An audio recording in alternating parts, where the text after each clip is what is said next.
What's up, Mets fans? It's your boy CP, and welcome back to the True Mets Talk podcast. This is a special off-day live edition following the New York Mets versus Miami Marlins series. A 6-game road trip is set to kick off. We are talking about the first 12 games of the season as the Mets are now 8-4 to start their season off in 2025. We'll talk about the upcoming road trip as well and everything else in between. We'll get into some of the statistics with the pitching, with the hitting, and everything else that you need to know in terms of what's going on with the New York Mets currently and the latest updates. As always, I do have a special guest, but before we bring this special guest up, please do smash on those thumbs up buttons if you are here on this evening. A lovely Thursday, April 10th.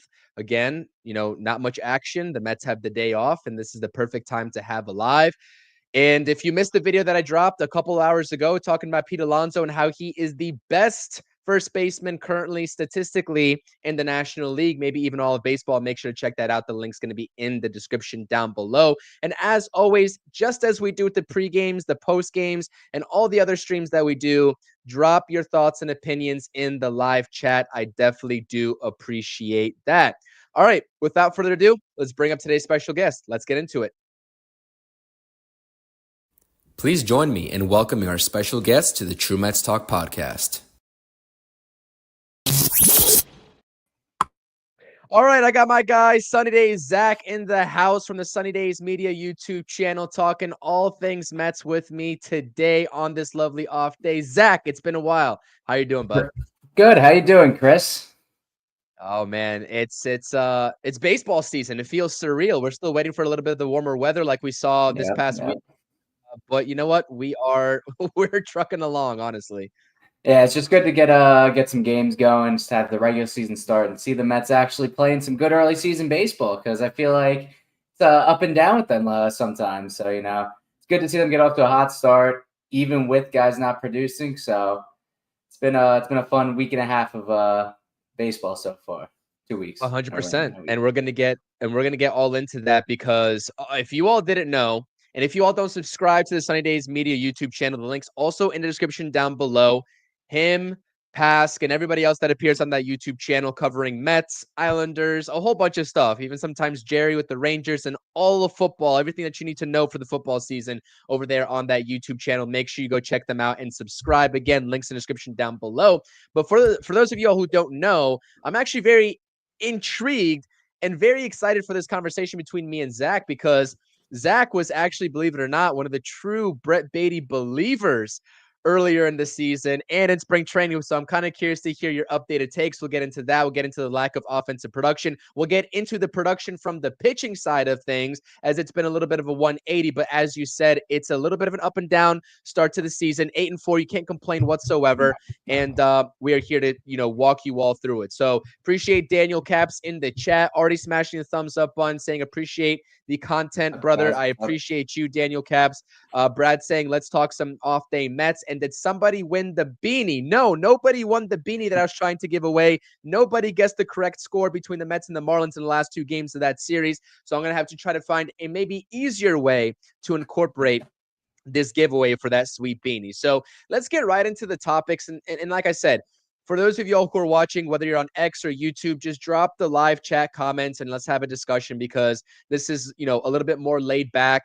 And I really want to have this discourse, because even after an 8-4 start, and you see how the Mets got to that point with each of the first 4 series in this season, there seems to be a lot of differences in opinions in terms of the actual production level of the New York Mets, what's been going right and what's been going wrong. The first series in Houston was a very tough one. I always say that was a series that, the Mets could be 4 for 4 in terms of series wins, because that was a very easily winnable series, and they dropped 2 of 3. And then, before the Miami, Toronto, and the second Miami series. So, just taking us through how the Mets got to 8-4, any notable games, and just in general, what have you liked? What have you disliked? And then we'll get into some of the numbers of it all, of both sides of the ball for the New York Mets. First things first, I think a big shout out has to go to the pitching. Starting pitching, bullpen, everything has been spot on. I mean, the Mets have the best ERA in baseball. Well, they did before the last game. I'm not sure They still do, but this is a team that we came into the season. We didn't know what we would get from this pitching staff. We didn't know if we were going to have middle of the pack, maybe a little bit below middle of the pack, and they've shown that they can fight up there with the big dogs. So and really put out some games and dominate games when the offense is lacking a bit, especially with these big boppers in the lineup. So it's good to see that early in the season. Obviously, things can change. It's a long season, but if this is just a taste of what's to come further down the season, when guys like Sean Manaea come back, then Daniel Nunez comes back into the pen, watch out, because this was thought to be a weakness, is proven to be a strength. 100%. Yep. And again with that, and so what did you make of, I guess, the sweep of the Toronto Blue Jays series? Because a lot of people are talking about the Toronto Blue Jays, maybe not being, I don't know how to assess the Toronto Blue Jays. Like, what did you make of that performance? Because it really did seem like the Toronto Blue Jays offense couldn't get going thanks to the Mets pitching. But, were you satisfied, especially with the overall performances? Like, and this is what a lot of people are talking about right now at the New York Mets in terms of talking about the competition or lack thereof that they've been playing against outside of Houston. What do you make of that? Do you think that's a valid argument or what? I think the Toronto Blue Jays are a good team. I mean, you saw it with Chris Bassitt. Chris Bassett's maybe the best pitcher on that staff. I mean, and the offense is legit. You have guys. You have Bo Bichette. You have Vlad Jr., who just got the big contract. Anthony Santander, Andres Jimenez, who was a former Met. So you have guys on that team that are good players. And this should be a team that is competing for at least a wild card spot, maybe even, duking it out with some of the teams at the top of the AL East. So I don't make light of us winning that series. It's not something like, oh, we should be winning that series. Everything's going to be hard fought. But the one thing I will say is you want more offensive production. You don't want to see them get really shut down like that. But in the same breath, bad weather, offense is always going to lack behind the pitching, and hitting at the right moments. Jesse Winker, big game in that second game of the series with the 2-run triple to basically win the game, and just really taking advantage of the moments, even when you're not, doing your best to hit all game and score runs and take a big lead. At least hitting when it counts. Yeah, 100%. And, I keep on going back to that Houston series because, like I mentioned, the Houston Astros are no joke. They've got a pretty good top 3 in their staff. Yep. Offense in the lineup is also just pretty underrated at this point, even after getting rid of Kyle Tucker and letting Bregman walk. I mean, that offense is nothing to sort of look past. And I'm like, against good competition, playing fundamental baseball was the most important thing in that series. And the Mets, they played fundamentally. It's just that they got out fundamentaled. Yeah. That's not even a word or a saying, but they got out fundamentaled by the Houston Astros. And that was what the most frustrating thing was. But early on to the season, first couple of games, the Astros ballpark as well has just been absolute nightmares for the New York Mets for the past decade for whatever reason. Mm-hmm. So I'm just looking at the road ahead. We'll take a look at the road ahead with the team that the Mets are squaring off against in the next 10 games. I do think that the Blue Jays are also a good team, like you mentioned, for obvious reasons, especially with that lineup. Their pitching could use some work, but you saw exactly what Chris Bassitt did against this Mets lineup and keeping the hitters off balance. And so I think that was a good sweep. You'll take that all day long. And you're right. Playing in cold weather conditions is not easy. Going out there and playing the slightest. 5-degree weather, sometimes feeling like it's in the mid 30s. It's not easy at all, especially for the offense. You get sawed off and your hand is vibrating, into the next half inning. It absolutely sucks. But the one thing that you said is 100% true with this team right now, and that is the starting pitching and the bullpen. And you see the Mets pitching totals, the bullpen included there down below. Major league best 2.10 ERA. Now, some of these individual performances are a little bit better than the others, right? Clay Holmes objectively has struggled with a little bit of his command. He's posted a 4.30 ERA. And honestly, I don't really get bogged down by the ERA with the pitching. I think that you can take a look at the ERA, and maybe Tyler McGill is a prime example, especially the way he pitched last game. His ERA actually goes down. But I like to take a look at the whip, the walks and hits per innings pitched, because that is a very good indicator of the output of success, and also really the command on a consistent basis that these pitchers are dealing with over, a 9 inning spread. And that's what I look at. And so, Senga is leading the way, leading the charge there, followed by Tyler McGill. And the starting pitching, I guess the one gripe that people, Mets fans, would have is that the length and the longevity of these outings aren't up to par. But as we know, the bullpen has been up to the task. Pretty much everybody outside of Edwin Diaz, who struggled over his first 4 innings, 4 2/3 innings, and we'll talk about Edwin Diaz here in just a second, because I do want to get to that conversation. Yeah. We have to talk about Edwin Of Diaz. But course. what do you make of the starters in particular? Anybody you want to call out specifically as well? Not call out in a bad way, but just kind of highlight. What do you make of the top 5 guys here? I want to highlight Clay Holmes 100% because I know you look at the 4.30 ERA, the 1.70 WHIP, and you might think, damn, we really thought this guy could be our ace, the guy that got the ball on opening day and was going to lead this rotation. That is 100% misleading. He's someone whose FIP is almost 2 points lower than his ERA, and you saw it in that last game in the on what was that, Tuesday, when he ended up giving up 4 earned runs when it really wasn't 4 earned runs. I mean, he kind of got screwed by the guys in the outfield. Where a misplayed fly ball, and just ballooned after Huascar Brazoban let up the 3-run home run. But before that, he really shut them down after that first inning. 10 strikeouts, the most he's thrown in his career. And you've seen it piece by piece come together for Clay Holmes, who is someone who is going to walk a lot of batters, but is also going to be lights out at times. So, and then aside from that, I think the length can become a problem, obviously throughout the season. But as guys that really have been converted from relievers to starting pitcher like Clay Holmes, or guys that have never really shown the ability to go deeper into games, it's going to take time for them to build up. These guys, none of them, I don't think a single Mets starter has hit 100 pitches. Maybe, I think Tyler in this last start hit 90, maybe? 90, so, that was the most, yep. Exactly. So these guys are going to take time to build up. But this bullpen has been constructed so well that it can supplement that the ability for the starters to go deep, because you have guys like Huascar Brazoban, Jose Butto, Max Kranick, the Daniel Nunez when he comes back, and they can go multiple innings and be a bridge to your late inning guys, so you don't have to burn them so much. So we could see it become a problem, but I think it's built in a way where it's going to alleviate some of those issues. And I agree with that 100%. And that's exactly what I stated as the season started. And we figured out, and we knew at that point that Montas and Manaea weren't going to be part of the opening day rotation to begin the season. I'm like, the Mets are going to have to rely on the bullpen probably more so than they would like to open up the season. And that's the beauty of the way that David Stearns has constructed this team, is that that's okay, because they are all pretty much up to the task.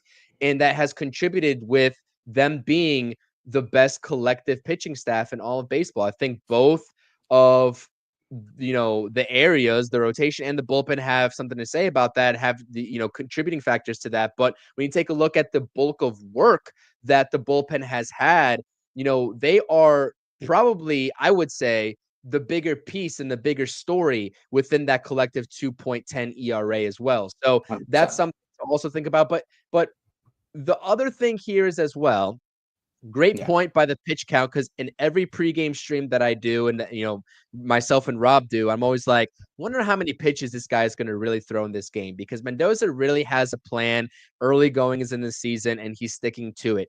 84 to 89 pitches is a sweet spot, and Tyler McGill threw 90 pitches, right? And it was a very inefficient 4 innings in that last ball game for Tyler McGill. But you also take a look at the quality starts. You got one quality start of the first 12 games, and that's David Peterson with 6 innings down in Miami. And that's something that, you're looking at the most optimal place where the Mets could be at in a couple of months.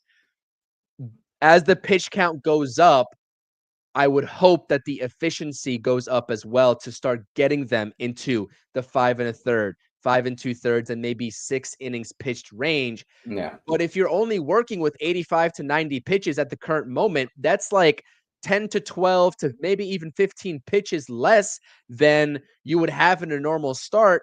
Of course, they're not going to go that deep into the ball game. You know what I mean? They're going to have to be Yeah. super on par, super efficient.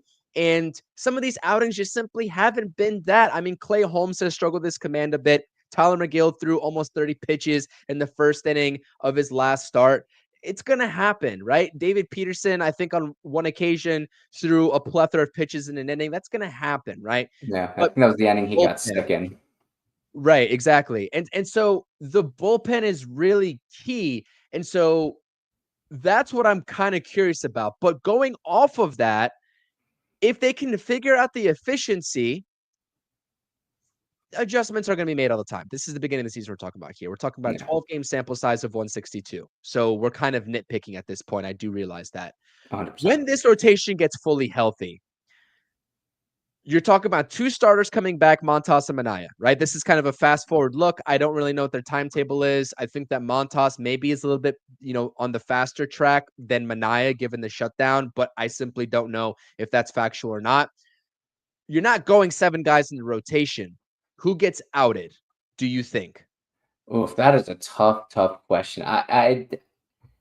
Man, it really depends because I mean, you could look at guys like, let's say, Kelly Holmes. He was signed here to be a starter, so I don't really see them shying away from him. Peterson and Sangare, given they're going to be in the rotation, assuming they're healthy. I mean, for me, it's going to be Griffin Canning and Tyler McGill, and I gotta think Griffin Canning is going to be the first guy out, just because of Tyler's upside. Tyler, I mean, seldom do you see someone at his height, 6'7", who can throw a fastball that can touch triple digits with wicked breaking stuff, and just overall his stuff is nasty. I mean, sometimes he has a problem locating it, but even when he can't locate it, you can see the stuff it's filthy, So you got to think, assuming he's going right, he's going to be in the rotation, and Griffin Canning might get the boot. But we have a long season ahead of us. Guys get injured, and who knows what's going to happen with Montas and Manaea. I mean, we don't expect either of them back until, I guess, the earliest end of May, beginning of June. Right. And there could always be setbacks. So hopefully not, knock on wood, that we get these guys back soon. But I guess time will tell. But I got to say Griffin Canning's probably the first guy out. And Griffin Canning, to me, I want to give him a special shout out because everybody was on his case, right? And then he comes out with an elite spring training. It was a gorgeous spring training, right up there with Clay Holmes, right? And he makes, he makes the rotation. He's got fantastic output. I know that his last start, only 4 innings pitched, was a little bit inefficient, and we lumped that into the inefficient category. But 6 strikeouts, he got the job done, so to speak, against the Toronto Blue Jays and helped the team, put them in a competitive position. I also think that, and it's not a knock on him as a starting pitcher, and we're going to continue to see him in this rotation, until those guys get back that we just mentioned, Montas and Manaea. But imagine having the ability to have guys that can give you 3 to 4 competitive innings out of the bullpen. You're talking about multiple, right? You're talking about Buto. If Canning's the guy, like you just said, you got Canning in the bullpen at that point as a long reliever. Kranick can do the same thing, and Brazoban maybe on a lesser scale, maybe 2 innings, 3 innings max, maybe not so much 4. That is awesome. Those are awesome options, at the disposal of Carlos Mendoza to work with. So I see that vision as well, but I'm curious, and this is kind of the debate that I was having all off season long with my co-host Rob, talking about what the Mets plans are going to be when their rotation is fully healthy, whether they're going to stick to the 5-man rotation or go to the 6-man rotation, as they kind of teased a little bit. And if Kodai Senga's last start was indicative of anything, I think it's as telling as ever they're going to go to a 6-man rotation, because they are playing it ultra safe with Kodai Senga. And as they very well should, right? There's plenty of concerns there, especially with the way that, the injuries kind of fell into line for him, unfortunately, last season. And he just is a pitcher, that is going to take a lot more planning around. And that's just the fact of who he is, the player that he is, and the pitcher that he is. And so the Mets know this, right? And so that tells me 6-man rotation is probably on the horizon, especially if the first couple times around you're taking Kodai Senga out at only 77 pitches, which in his first two starts is exactly what Carlos Mendoza has done. And he was rolling in his last start, to be honest with you. 5 competitive innings, 77 pitches. So he had the opportunity to throw more. I was shocked he didn't stay out. Playing it safe, man. He's playing it safe. So that's what I'm like, okay, I see that, and I'm like, they're going to the 6-man rotation. Do you think they're going to? 100%. I 100% think they are. And it just makes sense between Senga and Peterson, both guys who have injury histories, and just the rest of the rotation being somewhat inefficient with their pitches, some more than others. I think it kind of plays into the 6-man rotation because you can actually push these guys a little bit further than you might want to, with them being inefficient. It's like, hey, maybe my guy's he's already up at 80, 85 pitches in the fourth inning. It's like, you know what? Maybe we could push him a fifth inning because we know he has that extra day of rest. The bullpen's going to be a little bit more rested, hopefully, and you can start pushing these guys a little bit more to get a little bit more out of them. So I think it's the writing's on the wall. I'm curious to see where they go come this next stretch of games, because this is when they're going to go to 13 games in a row, something like that, where the Kodai is not going to get that extra day of rest unless they bring someone up. And I don't know who they would bring up unless it's Paul Blackburn. Yeah, and we haven't even mentioned Paul Blackburn's name with how great they've been rolling. It's just like Paul Blackburn's kind of an afterthought. And I know that we're kind of jumping the gun in terms of bringing this discussion. Yeah. But Sanders is mentioning this in the chat, so I always want to make sure. And I like these thought-provoking discussions, right? I like these thought-provoking discussions. So what happens? Because now we're talking about, even with Paul Blackburn in the equation, with Daniel Nunez, you got 13 pitching slots. That's what you got to work with, right? And so Daniel Nunez comes back and I have to make a corresponding move, whatever that may be. It could be, I would hate to see it be Brazoban, but he's got 2 options. He's on a roll right now. I don't think it's feasible, but given the 2 options, I could see, okay, maybe they're like, that's the flexibility we need, especially if we need 2 lefties in the pen. And the other answer would be Danny Young, right? So that's the corresponding move for Daniel Nunez. But if you're talking about the starters coming back and then moving a guy like Griffin Canning over to the bullpen, that's another corresponding move you're going to have to make. And it just gets very jam-packed in terms of the actual outlook when you have 13 pitching roster spots to play with. And then we're talking about, Montas Minaya coming back, etc. And so we're going to add another guy into the mix here in Brandon Sproat. I don't know how they are going to do this. I don't know what's going to happen. It's tough to envision right now at 12 games in this season, especially when basically everyone aside from Danny Young is proven to be valuable. And even Danny Young has looked good, other than the one outing, he's looked good. So it's tough to envision, but things will eventually work themselves out. Someone's going to start slumping or really show their true colors that this was just an anomaly. And it's going to make these decisions a little bit easier. And the Brandon Sproat discussion, I mean, obviously, we want the hype is all built around him coming up. I don't envision him coming up that soon. I think he's not a Paul Skeens. He's not one of these guys that is able to fly through the minors. He's come to what is proven to be a roadblock for him in AAA, and he's going to have to show that he can get past that multiple times, multiple passes through the pitching rotation to prove that he can make it here on a major league level. And I'll say this right here. I don't think Brandon Sproat is up in the major leagues before Nolan McLean is in AAA. I think we see Nolan McLean reach AAA before Brandon Sproat even is close to coming to the majors. And yeah, Nolan is lighting it up right now. And I'm seeing a lot of snippets of him on social media, to go along with the fastball velocity. Just the off speed that he has and the movement is crazy. And to your point as well with Brandon Sproat, there is a little bit of a roadblock. 1 start in AAA so far to begin his 2025 season, and it wasn't a pretty one. It was not pretty at all. Is it 2? I thought It it was is one. too. I thought I saw that he had a second start. I looked that up real quick, but I could have sworn I saw a second start. I'm looking at Baseball Reference right now. It says 6 innings, so maybe they didn't update it. But the first start that he had wasn't pretty, and that was the big issue that he had in AAA last season as well. And so he's gonna have to figure that out. And that might just delay. That might delay him. But also just the log jam that the Mets have pitching wise also might delay him, which is a good 100%. thing at that point, right? You don't want to rush a guy who's not ready. And you'd rather see the guys that are major league ready and already on the roster performing so they don't have to make that corresponding move like Yeah. Sanders is talking about. So final thing here on the pitching before we move on a little bit to an offensive discussion. The bullpen.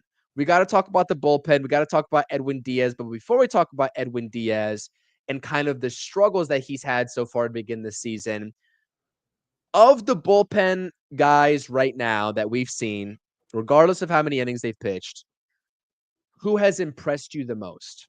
Reed Garrett. That was the easiest. That was the Okay. easiest question ever. Reed Garrett. Okay. Last year we saw him get into trouble with bad counts. He had a tough time throwing strikes at last year, and this year he's been able to stay in the zone, and his stuff is played. It just gets guys whiffing, and just not able to barrel the ball. I mean, he has looked impressive. He looks like the second best pitcher in their bullpen behind Diaz, and I'm still giving it to him because it's Edwin Diaz, and we know he's going to find his way. At least I think so.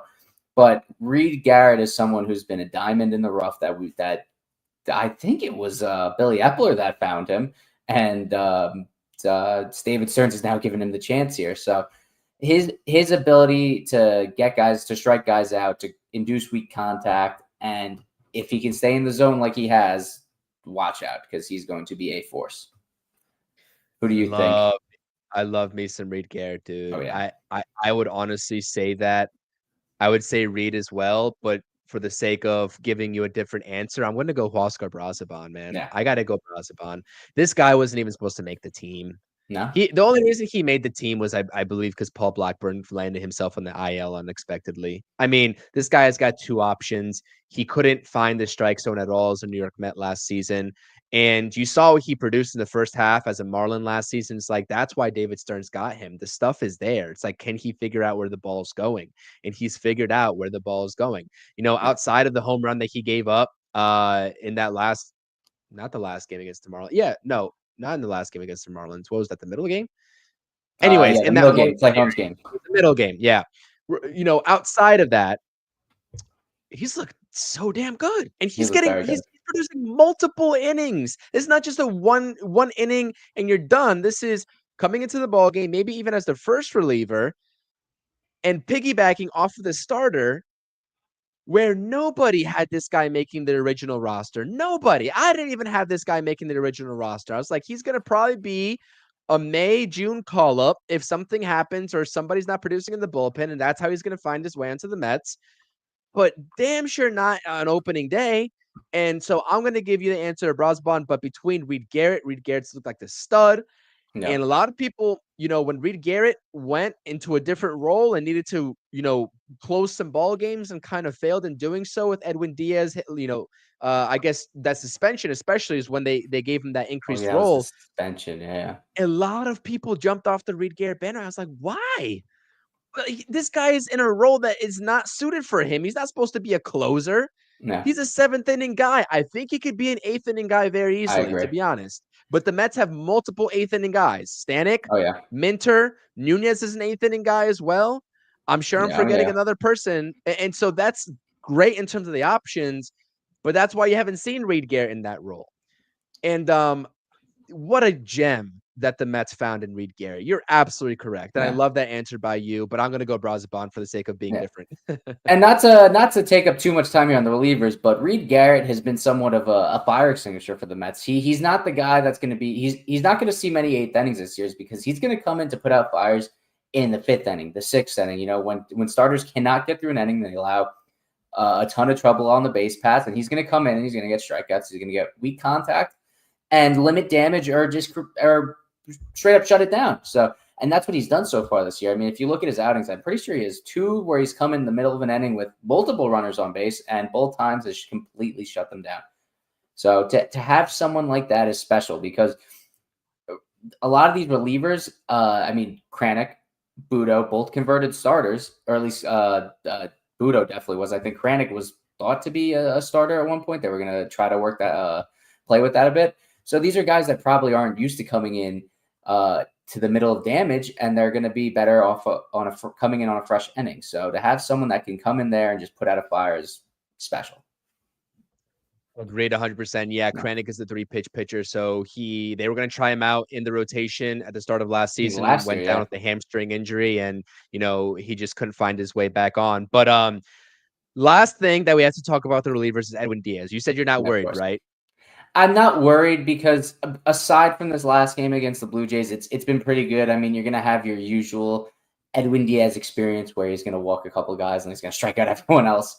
So I'm not too worried in that respect. And two, I think the weather plays into it. You saw the velocity was down, which I didn't hear anything that really pointed to an injury or anything of that in that regard. So I think the weather's not going to help him. I mean, he's someone who has a surgically repaired knee. I'm sure that the cold weather and the howling winds isn't going to be too kind on something like that. So I would wait let's see how this unfolds over the next month, because this is someone who he's going to go through these weird funks, but he's also going to go in and be lights out for a majority of the season, like he was last year. Yeah, and I was going to say the velocity is something that a lot of people are paying attention to. I mean, I do have his Savant page pulled up right in front of me, so let me just give you the numbers. Yeah. Averaging 99, just over 99 miles per hour on his four-seam fastball back in 2022. That went down to 97.5 miles per hour in 2024 last season. And right now, through a very small sample size, like you said, with the weather, hasn't warmed up just yet, but, this is what we have to work off of right now. 96.2 miles per hour with the fastball is what he's averaging. And conversely, or I should say, in addition to that, the slider. I don't even care about the fastball velocity. I care about how good his slider is and if he's finding success with that slider, right? And so that's what I'm looking out for. In his 2022 season, hitters were hitting $114 off of his slider. So far in the early goings of this season, opposing hitters are hitting 300 off the slider. It hasn't looked sharp. He has left a couple out there, but I do agree with you. I mean, this last outing was not good. No. But there has been also some command issues, even when he's posted the zeros so far early this season. I tend to agree with you, though, and I'm not going to go back on my word, because before the season even started out of spring training, I said I'm not going to worry about Edwin Diaz until we probably get to mid-May time, and he gives me something to worry about over an appropriate amount of games and innings. So that's something that I'm going to continuously be watching out for, though, because I can't give you an answer either way at this point. I don't know what trajectory he's on. He's going to have to figure out something with that slider, because that's not his supplemental pitch. That's his one. Right? Yeah. That is his bread and butter. The fastball is his supplemental pitch. He can throw that for 96 and still be effective as long as his slider's okay. You know what I mean? Yeah. Whether it's 96 or 97, that doesn't matter. So that's what I'm watching out for Edwin Diaz, and I think all Mets fans should be watching that, out for that with Edwin Diaz. But let's shift this conversation as we are about 34 minutes into the stream here. Hit the thumbs up button if you are watching this as well. We appreciate that, Mets fans, Mets Nation. Show the support. Subscribe to the True Mets Talk podcast and the Sunny Days Media YouTube channel as well. The link to the Sunny Days Media YouTube channel is in the description down below. Make sure to go check those guys out. They do fantastic stuff, and keep dropping those live chat comments. We definitely have, a lot of fun having conversations with you all. So let's keep the back and forth going. Okay. This is a breakdown of the production that the Mets have gotten per position group early on into the season, first 12 games. Mets offensive struggles. This is the title of this slide for a good reason. As you can see, outside of first base, and we all know who's playing first base every day for the New York Mets, right? Outside of the catching position, which those numbers are heavily skewed by a really good start to Luis Torrens's season. Hayden Stenger's filled in quite nicely, surprising me a little bit with the bat, but not getting too much production. Lindor's turning it around. Earlier than normal in April, not May. Right. Earlier than normal. Did he continue his hit streak? He Yes, did. he He did. got a He hit got to bottom of 7 games the now. eighth. Yeah. Bottom Bottom of of the the eighth, I think got the hit. 6th. Yep, Six? because Max Okay. Meyer was carrying a no-hitter through 5. So Yes, he he shut broke down the that no up. hitter. Yeah. Yes. 7-game hit streak for Lindor. So he's turning it around a little bit earlier than usual, which is a great sign. And clearly Juan Soto, who's not looked his best, but is still providing okay numbers. The OPS is still around 850. He's got to get going, a little bit more optimally. But everywhere outside of those positions, second base, we'll talk about that here in just a second. Center field has It's a been a shame. no-show with the bat. Center field has been a no-show. Left field, a particular guy playing left field on most occasions has been a no-show. Third base has been a no-show. This is and DH. I mean, I guess you can argue that you're getting okay production from the tandem of Winker and Marte, and it seems like Marte is getting a little bit of, more of the, I guess, opportunities so far early into the season. Yeah. It's not pretty. These numbers aren't pretty. What do you make of No, this? they're not pretty, but I try not to uh look too much into the numbers as a whole this early into the season because as we saw with Lindor, I'm pretty sure at the beginning of the Marlins season, he was our series, he was batting under 200, and we saw it balloon up above 200 with a couple Yes. good games. So these Big numbers can snooze. just Yep. absolutely ping pong back and forth with one or two big games. But I think first, the elephant in the room, Pete Alonso he's playing like we have never seen. I mean, people want to say, oh, he's playing like rookie season Pete's like playing like 2022 Pete. No, he is playing like a true top 5 player in baseball with how well he's performed. His ability to control the counts, to just absolutely just lay off pitches and be able to work the count in his favor, fight off stuff that is, on the corners, maybe a little bit off the edge, and then wait for that pitch that he can drive. And he's not trying to do too much with it. He's working it to the opposite field. He's driving in runs, and this is what we've been looking for a while now. And then obviously everyone wants to look at Soto and Lindor, but I think Vientos is the other one to look at. I think Yep. we need that production out of the bottom of the order to really lengthen this lineup, and it'll make things easier on the guys at the top of the order. And Vientos, while I think that the numbers, I'm looking at them, they're disgusting. But if you pay attention to the at-bats, this last homestand has looked a lot better than it did away. The at-bats are better. He's drawn 7 walks so far, which is good for Vientos. You saw him work his counts, draw his walks, and he's hit a few balls hard that just kind of got hung up in this cold air. So as the weather starts to warm up, I would expect guys like that, their numbers to raise a little bit, Vientos and Nimmo. But obviously something to pay attention to make sure that these guys aren't continuing to regress, as Nimmo did last year and Vientos regressing after a breakout season. Yeah, agreed. And looking at the numbers, only 12 games in, like you said, is very hard because they do go back and forth and back and forth, and it's such a big skew. One good game balloons it up, and 2, 3 bad games is dropping it like crazy. You know what I mean? So Yeah. that is a very good point.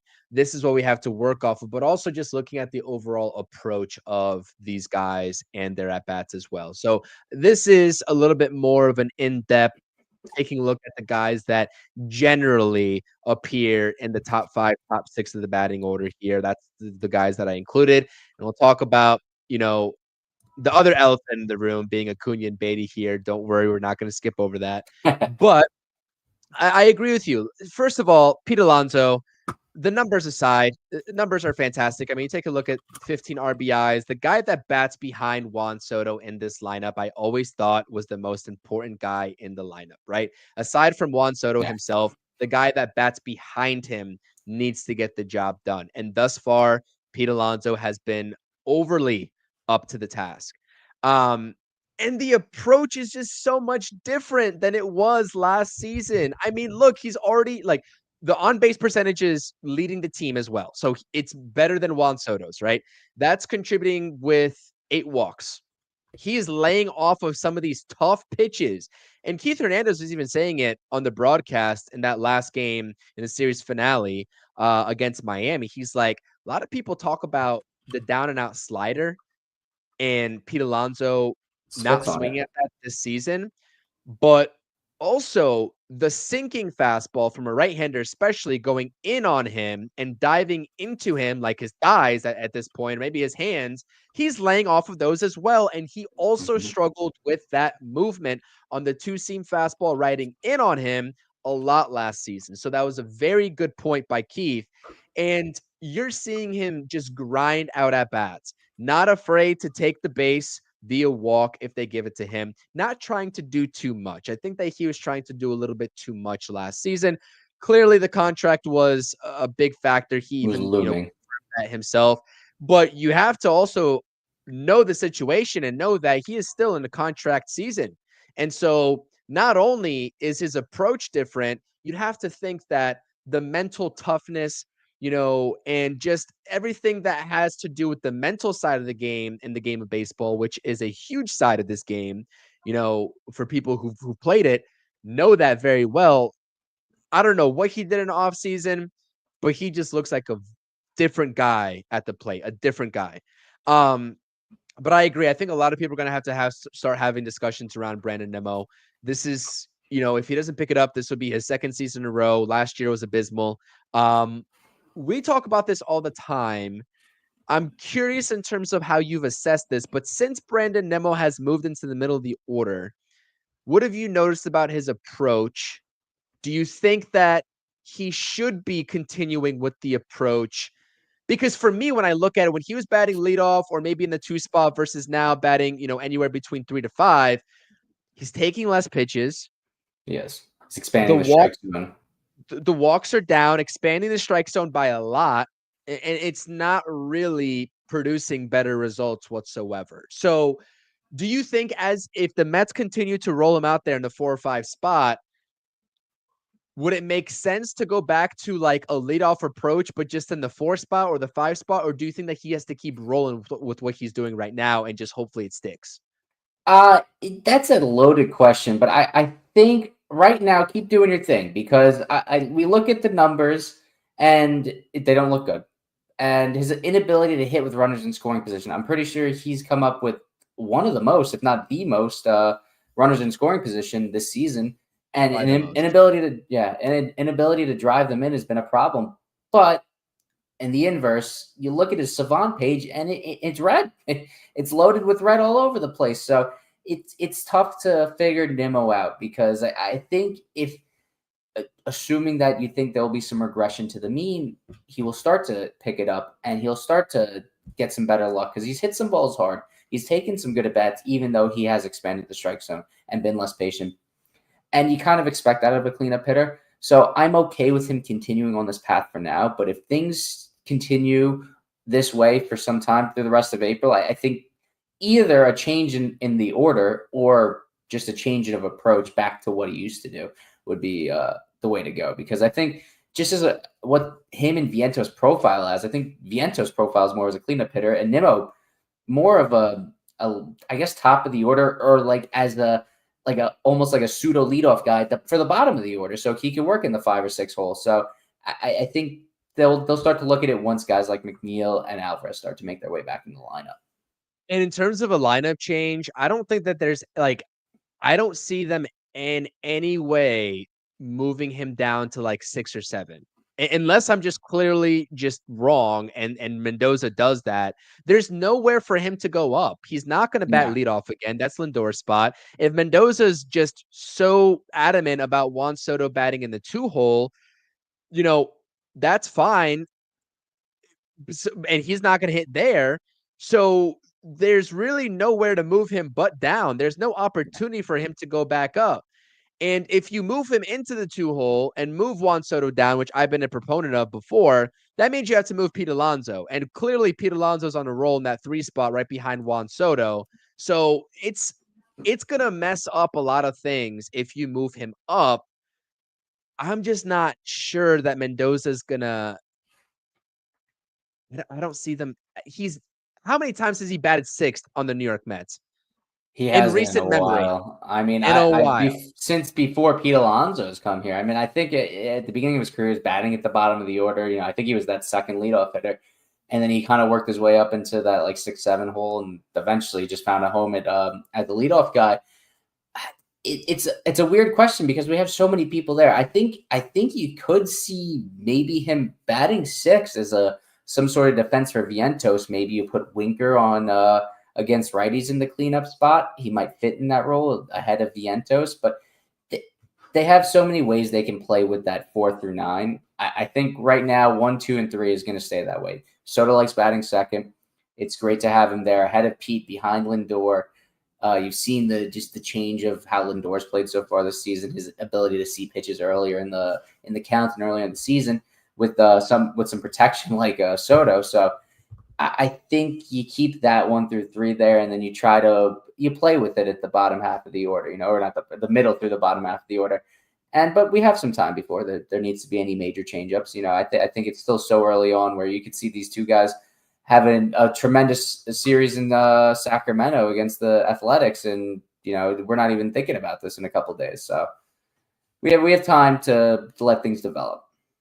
And I think, and what you said before as well is a great point in terms of some of the bad luck that this lineup has also run into. I mean, there's been a handful of at-bats from both Vientos and Nimmo. I mean, just if you're looking at Savant page in terms of hard hit rate, right, that's being tracked. Brandon Nimmo is one of the leaders in the Mets in terms of hard hit rate. There's been plenty of baseballs that he squared up just right at the outfielders.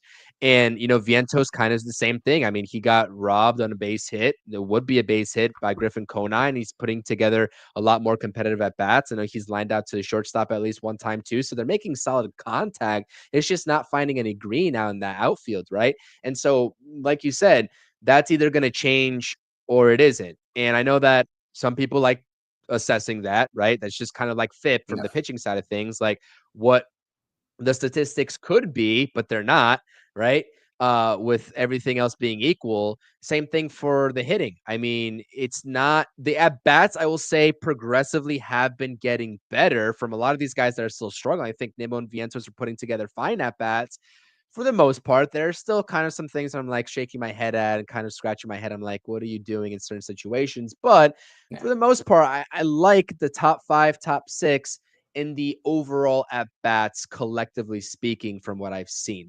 The production hasn't been there. No, I'm not going to try to sell anybody that has been, but I think that, like you said, there's not really much or many drastic changes that are needed right now until further notice. We could definitely get to that point and we're just like, we're done looking at hard hit rate. Just make the change already. But outside of that, you see the production level from Marte and Winker. Marte kind of surprised me. I was like, really? An 803 OPS? But like you said, there's so much variability there. He's getting on base for the most part with, the sample size that he's produced and the, I guess the games the that one he's home produced. run he had too. Yeah. Marte? He had a home run in Miami. Yeah, he did in Miami. And I'm like, holy, how did I that'll balloon remember that? Well, right, exactly. But the one thing that I wanted to talk about is like, wait, hold on. I can't believe I forgot about that. I mean, Starling Marte really got things going. And that was the game that I was like, why is he in the lineup? Luis Torrens, he's been a really like breath of fresh air, man. Like what do we think about Luis Torrens and what do we think about the catching dynamic once Francisco Alvarez gets back? I mean, since we traded from him for him from the Yankees, I mean, he's been someone who has been not just a pleasant surprise, a true factor on this team. I mean, he was great for 3 weeks before Alvarez came back last season. He's done a good job filling in for him on off days when Alvarez has struggled, and now with Alvarez being hurt to start the season, he's done a phenomenal job in the first.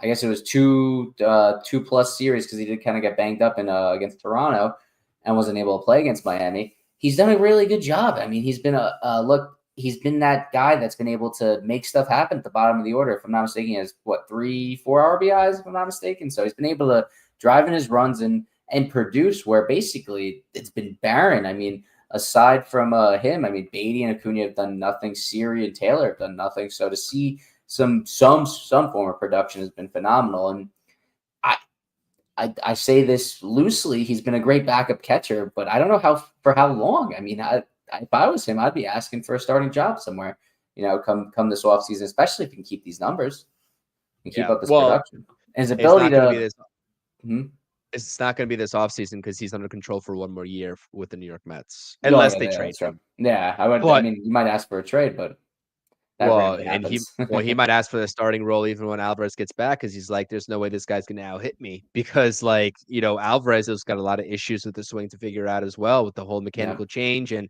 everything else that he went through. Talk about another guy that was struggling in 2024. So it's the Mets are going to be stuck in between a rock and a hard place. Do you stunt the growth of Alvarez? Do you hurt the confidence there? Of course, there's going to be a lot of an intermediary period coming back from the hamate injury, which affects so much offensively and defensively. But once he's fully healthy, the Mets are going to have to make a decision. Do they platoon the catchers, just like they're doing in some other positions like center field and second base right now? Do they give Terens the leg up? Do they work with a dual catching, I guess, lineup where you have one of them being the DH and kind of reduce the role of one of Yeah, these other two guys and Marte that's a Mingo? I risky mean, situation. it's a risky situation and there's a lot riding on the situation because it has impact on the future as well. And you're going to have the same situation play out next season, with the fact that, as I just Yeah. said, Terens is under contract for one more season before he is set to become an unrestricted free agent the following season after that. But the production defensively has been just phenomenal. And that's the Phenomenal. other thing that you have to worry about if that drops off with Alvarez coming back, because Sanger and Terens both have cannons back there. They know how to block baseballs. There's really not much that gets by them. They call a great game. And it just seems like defensively, you have nothing to worry about with either of those guys behind the plate. And we know that the same thing can't be said for Alvarez, especially last season. Now, I have full confidence in Alvarez. I would like to see him play and get back to the 2023 version of himself, right? With the Yeah. 20 plus home runs, etc., and that confidence and swagger. But I don't know, especially with Terens, the way that he's starting off this season. Do you reduce his role or do you not? That's going to be a very tough decision to make for Carlos Mendoza. It will be, and I think obviously once Alvarez is healthy, he's going to get the job. It's his job. I mean, it is. It Correct. truly is. But do we see? I think you see at the beginning of it, you see them easing Alvarez back into play. I think you see almost a 50-50 split, maybe a 60-40 split in playing time between him and Terens. And depending on how strong that hand is, because if it was the right hand, if I'm not mistaken, right, of Alvarez, or was it the left? I thought it was his catching hand. Was his catching hand? Okay. Well, regardless, he might not be able to play. He might not be able to stay in there late in games for defense. You might want Terens, who has proven to have a great arm back there and is no slouch himself. So I think Terens is going to get his playing time, and I think this thing will also play it. Will work itself out. But I think it is Alvarez's job to lose, regardless of the fact that he's been out and how well Terens has been playing. I also agree with that. I've been on record saying that as well. And too much potential there. So it's just too much potential. And in the long-term risks that you've waited so long for this guy who is a just top of the line MLB pipeline prospect to get here. And so to do something drastic that can just stunt the growth and development of him is just would be something that I wouldn't risk. I wouldn't risk. No, And not at it's just all. a lot of short-term sighted takes out there with this situation. I think that the Mets might just be better off playing the long game with that. So anyways, appreciate everyone being here. 53 minutes, almost 54 minutes into the stream. Please smash those thumbs up buttons, subscribe to both channels as always. But let's get into the juicy part of the stream. Talking about development, we got two guys here that might use some in AAA. Might be. Well, one guy is past the window of development, being 25 years old, and the other guy is still only 22, so he still has that window of opportunity, being Luis Angel Acuna. But both guys have been absolutely dreadful at the plate. It's not saying much that Acuna has produced a little bit more than him, but it's not saying much at all. And so I'm just very curious about your take on this situation. Clearly, we know that McNeil is going to be the starting second baseman. He has to be. That's going to piss some fans off because a lot of Mets fans have been off the McNeil bandwagon for a little bit now. But, if you were kind of wondering whether you should be off of it, and seeing the production from both of these guys, well, get back on it, because McNeil might just be the saving grace for the second base production output here. But, I don't know what's more disappointing to me. And this is kind of how I'm judging this situation. It's like, is Brett Baty being just this bad the most disappointing thing, or is Luis Angel Acuna not being able to win the starting jobs, and look just like night and day different from him, while him being that bad more disappointing? You know what I mean? It's like, wow, who can really just Who could turn suck it worse? around? Exactly. What do you think, man? Just lay it out on the line here. What do you think about this? This is tough to Obvious, analyze. obviously, I'm a Beatty guy. I've pounded my chest for him time and time again, and it's just proven futile at this point. And I think there's still talent there. I mean, you see it every time he goes to AAA, and there's no way someone can produce at that level of AAA in spring training, and there's not something there to develop on. But with Beatty, it's a lack of confidence here in New York, and it's just the inability to lift the ball, and it's sad to see. And obviously, I lean that way. I think that's the more disappointing part of it. Partly because I'm a Beatty guy, but also partly because I haven't believed in Acuna since we traded for him. To be completely honest, I've gone on record saying this multiple times. I think Acuna is going to be a fine bench bat and defensive replacement, pinch runner later in the future. But as a starting second baseman, shortstop, center fielder, wherever, he just doesn't show the ability to put together at bats that you can have him start 150, 160 games in a season. His inability to lay off pitches, his inability to work counts, and just inability to put together solid contact at bat after at bat. Like you see guys like Vientos and Nimmo, guys that have developed in our system and kind of started off on the slower end.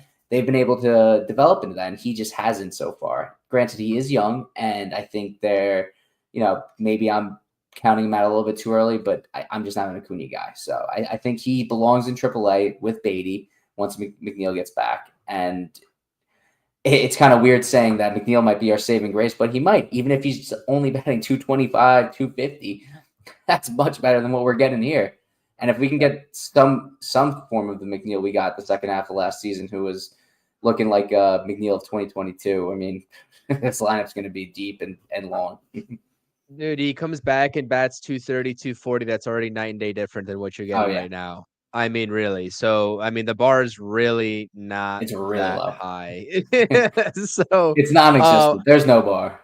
There's no just bar. Come back really. and stand there, and you're good. Just come back, just breathe, stand there, do what you got to do, and then you'll already be better at that point. So I'm curious, as Sanders is saying as well, which is I was going to bring up before that comment. I just saw where that. Ronnie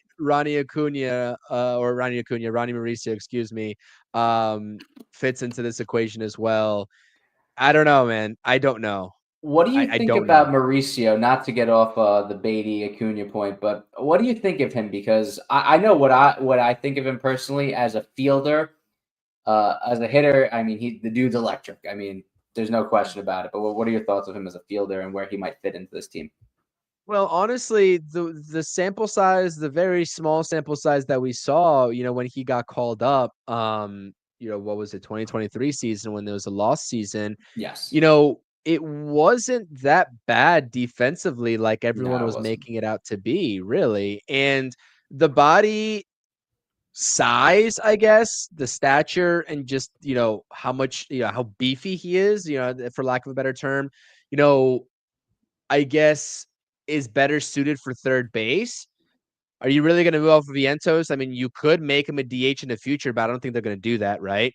So I was kind of pleasantly surprised with the way that he was moving around at second base and kind of looking up the middle with Lindor. And I'm not sure if like an everyday second baseman is in his calling cards, right? Yeah. As a major leaguer. I don't think that he's that, but at least he's serviceable over there. And that's the same thing with Beatty. They gave him the chance. They're giving him a chance right now, learning a new position, right? And I think that they would be willing to do the same thing with Mauricio at a certain point if he's still in the organization and McNeil's not a part of the equation, whenever that may be. Does he, first of all, the grand question here is, you know, is he going to be in this organization? Because you're talking about a deadline that is coming up where, An you know, important deadline. prospects, you know, right? Are they going to be given up or are they staying in the Oh, organization? Acuna falls into that. Mauricio falls into that. I mean, Beatty for sure falls into that for whoever he might be wants to take past him. it at this point. You're right, exactly. So Blade his Tidwell, back, Drew Gilbert. Tidwell, Gilbert, everyone. Jet Williams can go too. I don't really care at this point. I Oh, don't. I'm I Jet don't Williams care guy. about. I'm gonna be honest. I'm gonna No, give you no, a of hot course. take. I don't think Jet Williams. I think that Jet Williams is gonna be if you label Acuna what you just labeled him, which is completely valid. And I 100% understand where you're coming from. I think Jet Williams is gonna be just that too. He does not impress me. Jet Williams does not impress me. Um, and I could be totally wrong because we haven't seen much of him. He had an injury filled last season. Yeah, But I'm looking at the numbers overall, and granted, I don't watch him on an everyday basis in the no. minor leagues. So, I mean, I could just be way off base here, but I don't think that he's going to translate into what a lot of these rankings have put him in this organization to be. At least there's that hope, though, because we Yeah. haven't seen him just yet. But, anyways, not a Jet Williams conversation. Well, maybe we'll get to that point here at the deadline, talking about Yeah. all these other names. But I think Ronnie Mauricio could be an everyday DH starting next season. I think that would be just fine. I think that would That just be just fine. Yeah, that to not get too in depth, that's where I have him. I saw him as a corner outfielder for a while just because of the body type, the size, and the big arm he has. And he doesn't move that well for shortstop. Third base has been a log jam. I mean, he's always been behind Beatty and Vientos. They've always been ahead of him in terms of development. And obviously Vientos is, I wouldn't say cemented himself there, but he after last season, he's locked himself in there for a period of time this year for most of the season, if not all, unless he really falls apart. But yeah, it just seems like a Mauricio is a DH, especially with that bat, the way it plays, his ability to wreak havoc on the base path too. So Oh yeah, and you can't forget about his speed as well. And and mhm. and to your point too with Luis Angel Acuna, I mean he possesses the same thing. We've seen already late game defensive Yep. substitution. I honestly at this point would just I've always said, and you know this, right? When we were having the second base conversation, that I Yep. was going over Beatty anyways. Yeah.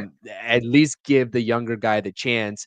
But this is the chance for the Mets to build up or at least try to build up any trade value that Brett Beatty has left, which is not really that much at this point, especially with the way he's playing. So, gut feeling, Brett Beatty is a New York Met in 2026, yes or no? Yes. Okay. Yes. I don't think he has enough trade value to go anywhere. And I think at this point it's like, why trade him at pennies on the dollar when you could at least see what he has? You know what I mean? You can just kind of keep throwing him out there as need be, and maybe something finally sticks and clicks for him.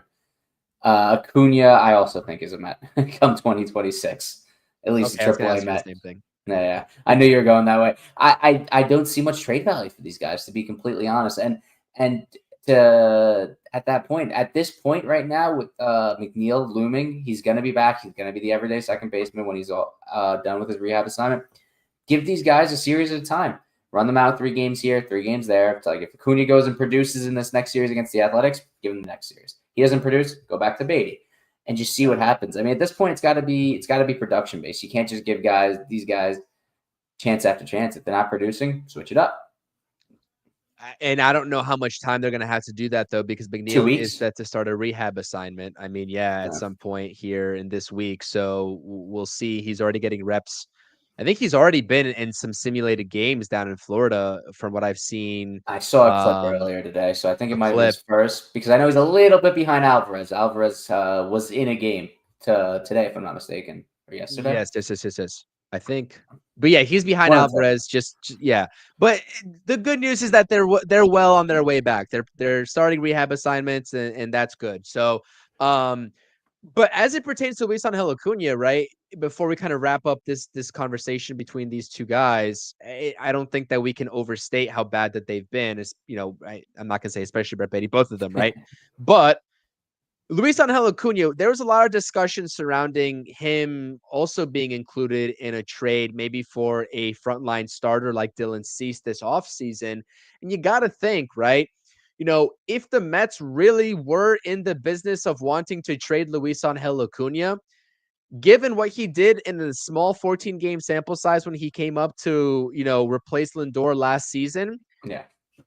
like, why would they take the risk of devaluing him in terms of these numbers right here on a platoon basis ahead of, let's say, this upcoming trade deadline? Like, you're Yeah. only hurting the leverage that you have in a potential deal with his name in it. So that's why I'm like, I don't know how serious they would even be about trading him if it came down to it. Maybe some team is still like, okay, we want Luis Angel Acuna. This deal's not happening unless he's in it, but I don't know. What do you think of that? I was just thinking about that right now. As you were going on about it, I was like, the whole way Stearns played it, bringing them both up to the major league level was just a bit strange. I mean, you'd figure if you were going to legitimately wanted one of them to have the job, you'd give one of them give them the complete starter's role. The other one would go to AAA, the one you valued more as a trade chip, to hopefully beef up their stats, and really kind of balloon their trade value a little bit, and give the other one a legit chance. Lefty, forget lefty righty splits. Let them go run out there for, I don't know how many games will end up being, 20, let's say, where without McNeil, and see if they could really prove to be something. And if that's the case, McNeil will be relegated to a bench bat, and they would retain the starting second base job. But obviously, neither has done that. And considering that they're both were here come the beginning of the season, makes me think Stearns still sees some sort of value as them a part of this team at some point or another, whether it's later in the season or maybe Acuna, because I don't think Beatty would be a good bench player. Maybe Acuna as a bench bat / pinch runner / defensive replacement. So time will tell with that, and it should be interesting to see who gets sent down come McNeil and Alvarez coming back, because you'd think it would be one of these two and then Sanger, because you're not going to carry three catchers unless one of them's DHing, Torrens or Alvey. So we'll see what Stearns and Mendoza's plan is, in the next two weeks or so. I'm very curious about that as well. And just as we talked about earlier, who goes down when Nunez comes back, and the whole pitching logjam of things, that's also a very valid discussion. As much as I'm on board with giving Luis Angel Acuna the most reps as possible, even more so than Brett Baty, I do think because Brett Baty is in a certain situation, at a certain point of his career, I think maybe the Mets view the time as of the essence with Brett Baty. Yeah. And so maybe they'll just leave him on to give him sporadic opportunities, and then just have Acuna, being only 22 years old in AAA. And that stinks, because off the bench, you need a defensive replacement, speed, backup shortstop also, right? He is that. And so you're sacrificing a lot of things, but I don't know. It's a tough conversation. I would probably say that he's probably going to be the one going down, Luis Angel Acuna, and then also Sanger when both of those guys get back, like you mentioned. So we'll keep an eye out on that. But new series kicks off tomorrow. It's a late one around the West Coast, Sacramento. No, not This Oakland. is the Friday, Saturday, Sunday. Yeah, Friday, Saturday, Sunday. Late games, so be on the lookout for a later than usual pregame stream and post-game stream. I mean, we're probably gonna be doing a stream at 1 a.m.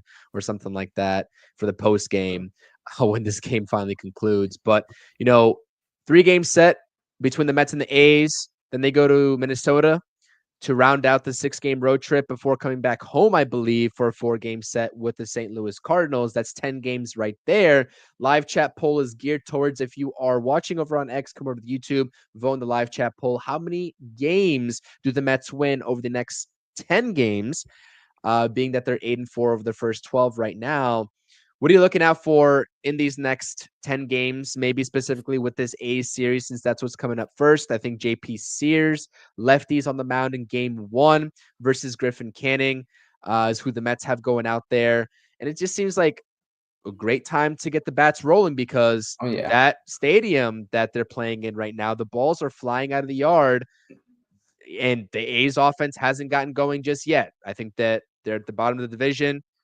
They are a young and up and coming team, so there Yeah. is going to be some fight and some electricity there throughout this season. They're not quite there yet, but what are you looking out for here? Like you said, I'm looking for the bats to wake up. I mean, let's get into some warmer climate. Let's get into a ballpark that has shown that the balls are really carrying out there. So let's see that. And first game of the series, JP Sears is a solid pitcher for the A's. But the Mets hit lefties well. They're one of the best teams in all of baseball at hitting lefties. So let's see those bats wake up. Let's see Vientos have himself a good opening game of the series. Let's see Juan Soto get some production against them here. And Lindor has set the table like he has the past 7 games with a 7-game hitting streak. Let's see him do that here. And let's pile some runs on early and really just have this snowball through this road stand. Yeah, and I think the Phillies and the Braves are playing right now. I think the Braves took the first game of that series as The well. So Braves took the first game. The Phillies took last night. Oh, okay. So, and then I guess the score is going on right now. All right. Yeah. So again, just to recap things, this is the off day stream. 8-4 start. This is the next 10 games right here. A really good opportunity to have a pretty good record over the first 22 games. I mean, you look at the A's, it's going to be a scrappy series, just like the Marlins series always are. Not really like a team that's equipped to make a postseason run or maybe even appear in the postseason at all. I think the A's, if things shake out the right way, they catch fire, I could see them squeaking in potentially, but I think that conversation is more geared towards next year, the year after that, with the way that they got things going on. The Twins haven't been impressive. They're 4-9 to start the season. The Cardinals they're on the decline. They're not. They have been. They're on the decline. The roster, they didn't really do anything this offseason, to be honest, to improve their team. They lost. They didn't do anything. They didn't do anything. Exactly. I mean, the one thing that they were supposed to do was move Arenado, and they didn't do it. So it's crazy. It's crazy. But you know what? Again, next 10 games, a really good opportunity to 500 would be a little bit disappointing. Like, you don't go 500 against these teams. You take 6, 7, maybe even 8 games, and you win every single series. That's what you got to do against these teams. You're expecting to win every series. If you win every series, that's 7-3. And I think really anything less than that is going to be a bit disappointing because, I mean, there's no reason for us to lose against the A's or the Cardinals. The Twins, they do have a good team. There's some good players there. And I wouldn't be shocked if we do end up could lose that series on the road. But it's again, the way the Mets are playing versus how the Twins are playing, it's expected that the Mets do go in there and at least take 2 out of 3. But time will tell. Hopefully they could really carry this somewhat hot start into this road series and just get the bats woken up and the pitching kind of just pick up where they've left off so far. Yeah, and I see D-Mac is saying that Paul Blackburn did have some comments about the hitting in Sacramento, being that I believe that's one of their minor league affiliate stadiums. So he kind of passed through that stadium in his career. Yeah.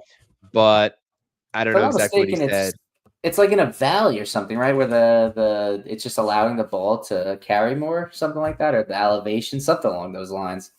I've got no idea. I'm not the right person to ask on that one. I have no knowledge of A's baseball. So hopefully there's an A's fan that stumbles upon this stream and gets to this point of the stream that can tell us. But yeah, this is the upcoming schedule.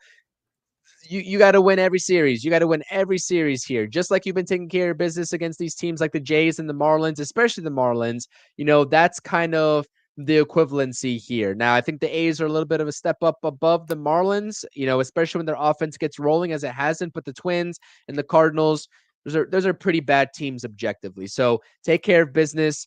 We will see exactly going into the discussion of Carlos Mendoza, how he approaches the pitch counts moving forward as well. You're going to be playing in warmer weather in general. So I'm sure that this team is happy. As much as they like playing at Citi Field, they'll come back and play at Citi Field in May when it warms up a little bit. They want to get to the West Coast and play a little bit in warmer weather. So anyways, I appreciate it. Any final words here, Zach, on the Mets and anything that we talked about here in this stream? All I want let's get these bats woken up. Let's get some guys hitting other than Pete Alonso and Soto and Lindor, and let's go out there and kick some butt. Let's beat these guys. Yeah, 100%, 100%. This is a little bit of a 12-game review. Up until this point, we talked a little bit of bullpen, a little bit of rotation, a little bit of hitting, Beatty versus Acuna, maybe even a little bit of Ronnie Mauricio discussion as well. See what we talked happens. about it all. We'll see what happens. There's going to be a lot of variability in terms of the roster, with guys moving up and down. The roster that you see on opening day is not going to be the one that you see come the postseason or even towards the end of the regular season, just like we saw with the 2024 New York Mets. So be prepared for a lot of curveballs to be thrown our way, and we'll be here every step of the way talking about it. So as always, smash those thumbs up buttons. If you are on this stream right now, whether you're on X or YouTube, come over to the YouTube, smash the thumbs up, subscribe to the channel, and subscribe to the Sunny Days Media YouTube channel. Thank you, guys. As well. Links in the description down below. Zach, I thoroughly appreciate your time as always. Thank you so much, Chris, for having me on. Of course. And I got to get Pascal on this show as well. Us three got to do a show as well. So we got to get him on there. But I appreciate everyone tuning in. Thank you so much. Have a wonderful rest of the off day, and we will see you all for the pregame and the postgame tomorrow. Let's go Mets. Peace. Let's go Mets.